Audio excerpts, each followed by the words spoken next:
Welcome, everyone, to the Special Education Inner Circle podcast. I'm your host, Catherine Witcher, and we're going to dive into a hot topic that I've heard a lot over the last 20 years of working professionally in the special education community.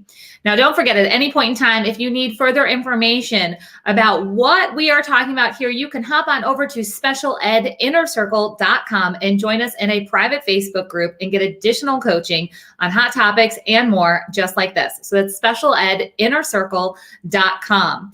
So here's our topic for today. When you don't have resources, you need to be resourceful in special education. I cannot tell you how many times I have been asked the question by parents and by teachers of, should I move to a better district? Should I pick up my home with my family and literally go to a different district so my child can get a better education? Or teachers will say, I need to take a job in a different district over on the other side of town because they have more resources. In fact, quite honestly, I was that teacher. I did pick up and move my classroom from one district to another because there were more resources in the other district. The pay was higher. The income surrounding the district was higher. It was a more educated area. It was all the things that as a new teacher, you think, okay, it's not going well in my current district because we don't have resources. So I'm going to go to the district that has more resources because it will be easier. The students will make more progress. Same thing, parents are thinking, if I move to the wealthier district or the more resourced district, everything will be easier. That is not true, my friends. I can tell you that I got hired in that district across town. My commute tripled. And I was so excited though. I was ready to get up super early and get into my classroom. And I walked in to those teacher prep days, those couple of days before school actually starts. My classroom was empty. Empty. Nothing. There was a stack of IEPs. That was back before our digital age of IEPs. And there was a stack of IEPs on my desk. And I said, well, where's the stuff for me to teach? Like, didn't the last teacher leave anything? Nope. Isn't there stuff hidden in a storeroom closet that I can find? What am I supposed to teach with? Figure it out. You have the IEPs. You can go talk to the other teachers, see if they maybe have some resources. I had nothing to start with. I started from scratch. I found some books. I found some resources. And as a new teacher, so scary to know that I was going to have to face the parents in this district that was supposedly one of the best districts in my area. And I had no resources, yet had to convince them that I was going to be able to provide an appropriate education. And remember, I am passionate about the parents' side, and I hate side, right? That's why we talk about special education inner circle. This is our circle of our all working together. But at this point, I was like, these parents are going to call me out. They're going to figure it out. So I'm hustling behind the scenes because a better district did not have better resources. I had to get resourceful. I didn't have a luxury of an excuse. I simply had to get resourceful to provide an appropriate education and to keep my paycheck. So parents will often move to, there's a district that's known in Illinois as one of the best districts in the entire country. In fact, they were even featured on Oprah for having the best of the best resources.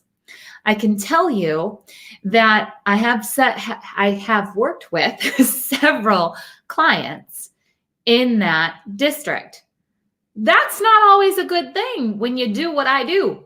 Now, if I'm brought in by a district to do professional development training, awesome. But when I'm brought in by parents for crisis intervention because things aren't going right, not so great. I always say if I don't know a district's name from a parent's perspective, that's a good thing. So just because this district is known as one of the best districts in the country does not mean that they are going to provide some of the best resources for their special ed department. it's extremely important for you to know that, I gotta turn off my alerts there on my phone. Sorry for the pause there. It's so important for you to know that you have to pursue an appropriate education no matter what type of district you're in, with no matter what type of resources. Curriculum and resources don't create leaps of achievement for a child. Teachers and teams, including parents, create leaps of achievement for a child. It's not the curriculum, it's the people behind the curriculum. It's not the fanciest tool, it's how a person can use their own knowledge, their own expertise to develop a relationship with a child and to really connect with them and help them move forward. More resources doesn't mean more progress. So I was just talking with one of our master IEP coaches, Courtney, and one of the things that she's worked on with her own daughter and then with her own clients, and if you're curious of what a master IEP coach is, hop on over to masteriepcoach.com. One of the big takeaways that she's had in the last couple of years is realizing that more goals doesn't mean more progress. That also means more resources doesn't always mean more progress.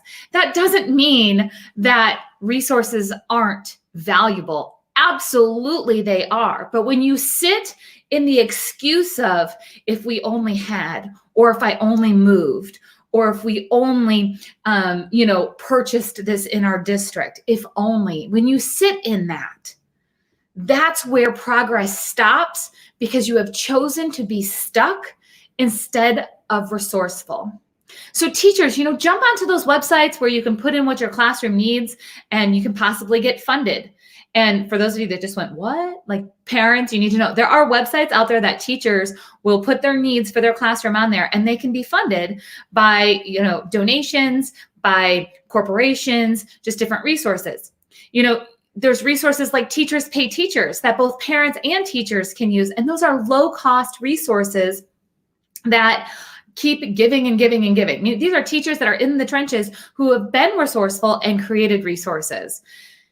Also, don't forget to, what I call, potluck your tools with other teachers. I had to do that. Remember way back in the beginning here of our conversation, I talked about how they said, go to other teachers. That was probably one of the best things, because I got to connect with teachers who were sharing with me what worked for them in their classroom, and then they would share those tools with me. And I kind of patchworked together a program that ended up really working. But that's because I was able to connect with teachers in my building, which quite often doesn't happen when you're a special ed teacher, but I was forced to make that happen. Now, parents, what's something that you can do when it comes to having a lack of resources possibly in your area? Well, there's a lot of organizations that will actually provide free services to your family or even to the school district when it comes to helping. Now, this is where we get into a little bit of how the conversation can get sticky, but that's okay, because we talk about the hot topics here. Meaning that, for example, I have a lot of families that I work with directly in the Down syndrome community because my brother has Down syndrome.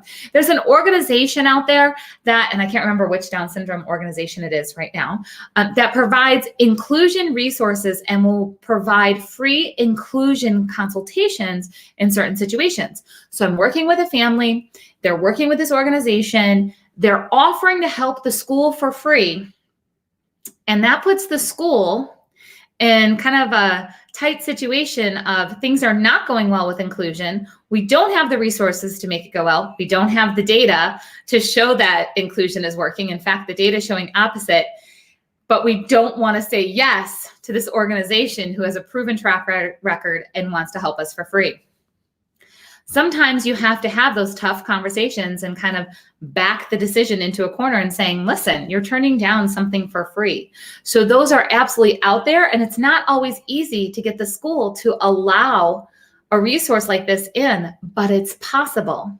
But you have to be resourceful first and help find that, because the schools are typically not going to go find those resources. Because in a school that's lacking resources, remember, I was that teacher, I didn't have time to go research the parent organizations that could offer the free services, but I could absolutely have my client researching that, and then I can bring those resources in and try to get the district to work together with us. The bottom line is you have to stop thinking that the grass is greener on the other side. And if you just had more resources, your child or your student would make more progress. And so you're stuck because you're not.